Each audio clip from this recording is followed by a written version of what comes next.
তুই কি মরতে চাস নাকি বাঁচতে চাস? মনে রাখিস আমরা হলাম ছাত্রলীগ। তোরা শুরু করস, আমরা শেষ করি। আওয়ামী লীগ আছে, আওয়ামী লীগ থাকবে। তোদের মতো রাজাকার বাচ্চাদের কোনো জায়গা থাকবে না বাংলাদেশে। এইভাবে কিছু কুলাঙ্গার আমাকে হুমকি দিতেছে।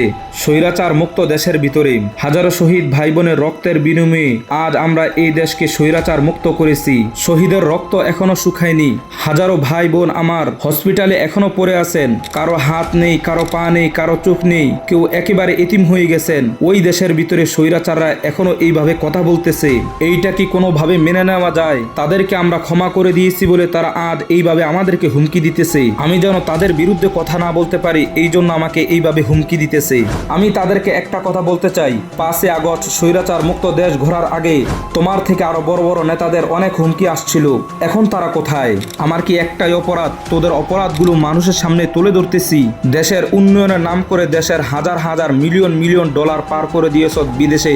মানুষকে কথা বলতে দেশ নাই তোরা। তোদের বিরুদ্ধে যেই কথা বলছে তাকেই আয়নাঘরের মতো এক অন্ধকারে আটকে রাখছস। এরপরও তোরা সন্ত্রাসীদের কায়দায় হুমকি দিতেছস। তোমাদের কিছু নেতাই বলেছিল আওয়ামী লীগ যখন ক্ষমতায় থাকবে না তখন আওয়ামী লীগ একটাও পালানোর জায়গা পাবে না। তোমাদের আরেকটা বড় নেতা বলেছিল যখন আওয়ামী লীগ ক্ষমতায় থাকবে না 15 লক্ষ মানুষ সাথে সাথে মারা যাবে। আজ তাকিয়ে দেখো, দেশের ভিতরে 50 জন আওয়ামী লীগ মারা গেছে না। আর তুমি এইভাবে আমাদেরকে হুমকি দিতেছ।